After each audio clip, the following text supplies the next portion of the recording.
আবার আমরা আসলে বসে যান। এখন আমরা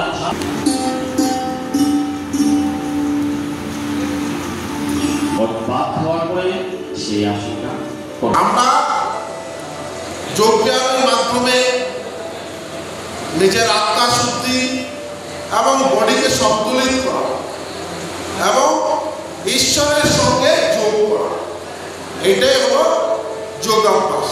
যোগব্যায়ামৰ যেটো আমাৰ শুভেচ্ছা আৰু অভিনন্দন সকলোকে আগ্ৰহ কৰি সকলে যাতে ফিট থাকাৰ কাৰণে সকলো আগবাঢ়ি আহে আৰু ডেইলি যাতে যোগাভ্যাস কৰে। আপোনালোকে দেখিছে যে আমাৰ এই যে স্কুলবিলাক যাতে পৰিকাঠামো ভাল কৰা যায় তাৰ কাৰণে মাননীয় মুখ্যমন্ত্ৰীৰ লগত কথা পাতি আগন্তুক দিনত পৰিকাঠামো উন্নয়নৰ কাৰণে যোগব্যায়ামৰ স্কুলবিলাকৰ পৰিকাঠামো উন্নয়নৰ কাৰণে ব্যৱস্থা হাতত